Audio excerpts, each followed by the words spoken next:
আমার স্বামী জিহাদের ময়দানে শাহাদাত বরণ করেছে। আমার স্বামী যখন জিহাদের ময়দানে চলে যায়, এমন সময় আমার স্বামী আমাকে লক্ষ্য করে বলে, ওগো আমার স্ত্রী শুনে রাখো, আমি জিহাদের ময়দানে চলে যাচ্ছি। তখন ওই কুলের সন্তান আমার গর্ভের মধ্যে ছিল। আমার স্বামী আমাকে ওসিয়ত করে গেলেন, ওগো আমার স্ত্রী শুনে রাখো, জিহাদের ময়দানে চলে যাচ্ছি, জানি না আবার ফেরত আসতে পারবো কিনা, জানি না আল্লাহ আমাকে শহীদ বানাইবে নাকি গাজী বানাইবে। যদি আমি শহীদ হয়ে যাই তাহলে তোমার গর্ভে আমার যে সন্তান আমানত রয়েছে, জানি না সন্তানটা ছেলে হবে না মেয়ে হবে, ছেলে হোক অথবা মেয়ে হোক, যাই হোক না কেন, আমার ওই সন্তান যখন একটু বড় হয়ে যাবে, বড় হওয়ার সাথে সাথে আমার ওই সন্তানটাকে জিহাদের ফান্ডে দান করে দিবে। ইয়া রাসূলুল্লাহ, ইয়া হাবিবাল্লাহ, আমি যখন তাকে দেখলাম আপনি সাহাবীদের কাছ থেকে জিহাদের ফান্ডে সাহায্য নিচ্ছেন, সাথে কানেকশন করতেছেন, আমি দৌড়িয়ে গেলাম বাড়িতে। ওগো নবীজি, আমি সমস্ত ঘর তল্লাশি চালাইলাম, তল্লাশি চালাইয়া দেখলাম আপনার হাতে দেওয়ার মতো আমার ঘরে কিছুই নাই। সমগ্র ঘর তন্ন তন্ন করে খুঁজে নিলাম, আপনার হাতে দেওয়ার মতো আমার ঘরে কিছুই খুঁজে পেলাম না। হঠাৎ করে আমার মনে হয়ে গেল আমার ওই স্বামীর ওসিয়তের কথা।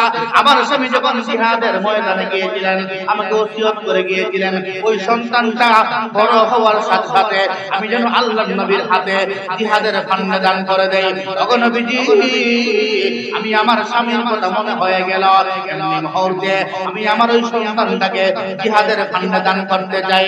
আল্লাহর নবী বলে, হে আল্লাহর নবী, তোমার এই সন্তানটাকে তুমি জিহাদের ফান্ডে দান করতে চাও, তোমার এই সন্তান জিহাদের ফান্ডে নেওয়ার পরে জিহাদের জন্য কোনো কাজে লাগবে না, তোমার সন্তান ঢাল ধরতে পারবে না, তোমার সন্তান তরবারি উঠাতে পারবে না, শত্রুর বিরুদ্ধে ইট পাথর নিক্ষেপ করতে পারবে না।